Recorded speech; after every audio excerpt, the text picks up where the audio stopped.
एक बार की बात है। रमा की दो बहुएं थी, रश्मि और इंदु। एक को वो अपनी पसंद से लेके आई थी और दूसरी उसके खुद के बेटे ने पसंद की थी, जिसका नाम इंदु था। इंदु को उसकी सास पसंद नहीं करती थी और दूसरी बहू रश्मि को बहुत पसंद करती थी। रश्मि इधर तो आओ, देखो तुम्हारे लिए मैंने कंगन बनवाए हैं।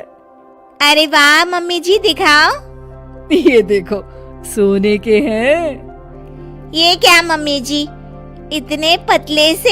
ये भी कोई कंगन है? हमारे मायके में तो ऐसे कंगन नौकरानी भी नहीं पहनती। अरे तू चिंता क्यों करती है? अगली बार इससे भी महंगे कंगन बनवाऊंगी तेरे लिए। अभी के लिए तो रख ले बेटा। चलो ठीक है, आप कह रही हैं तो। मम्मी जी, मेरे लिए आप कुछ नहीं लाई? हाँ, ये लो। इंदु बहुत खुशी खुशी बॉक्स खोलती है तो देखती है कि एकदम सिंपल सी लाल रंग की चूड़ियां होती है। इंदु सब कुछ देख रही होती है, उसे बिल्कुल भी अच्छा नहीं लगता, पर इससे इंदु की सास को कोई भी फर्क नहीं पड़ता। वो तो हमेशा उससे बुरा ही बर्ताव करती थी। इंदु, ये खाना कैसा बनाया है? क्या हुआ मम्मी जी? अरे इसमें तो नमक ही नहीं है। नमक आपको मना है ना मम्मी जी, आपका बीपी बढ़ा हुआ था इसलिए। इंदु, तू मुझे मत सिखा, समझी? जैसा खाना सबके लिए बनता है वैसा ही खाना मेरे लिए भी बनाया कर।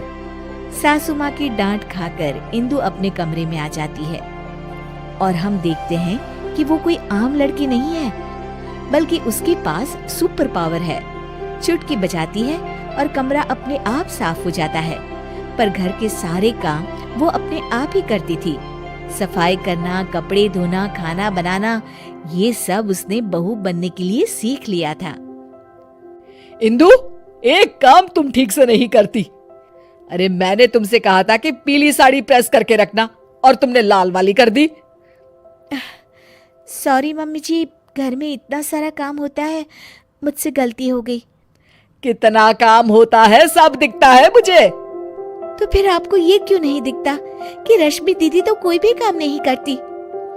उससे तुम अपनी बराबरी मत करो, समझी? क्यों मम्मी जी, मैंने ऐसा क्या किया है जो आप मेरे साथ ऐसा बर्ताव करती हैं?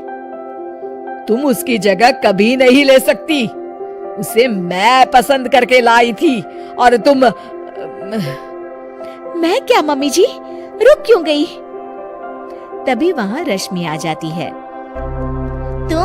तुम तो अनाथ थी, समझी? वो तो आकाश भैया पता नहीं कहाँ से तुम्हें पसंद करके लाए और हमारे ऊपर थोप दिया।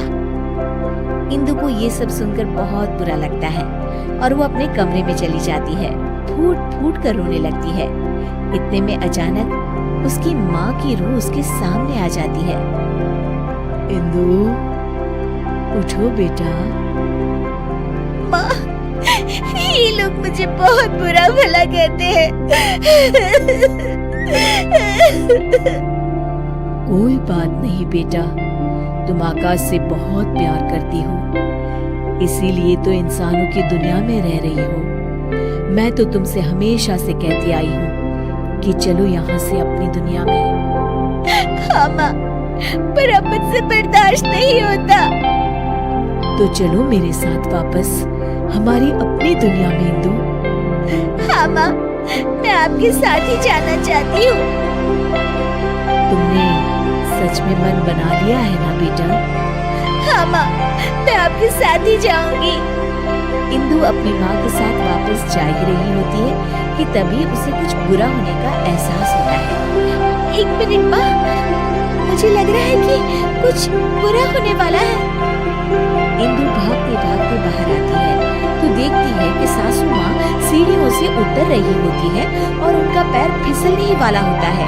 तभी इंदु बहुत तेज भागती है और आके सासू माँ को बचा लेती है, पर इसमें इंदु को चोट लग जाती है। मम्मी जी, आप ठीक तो है ना? आपको चोट तो नहीं आई मम्मी जी?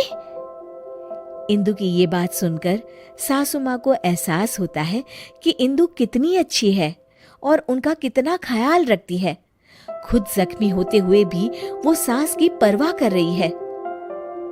बेटा, चोट तो तुझे आ गई और तू अभी भी मेरी परवाह कर रही है। थैंक यू बेटा, थैंक यू।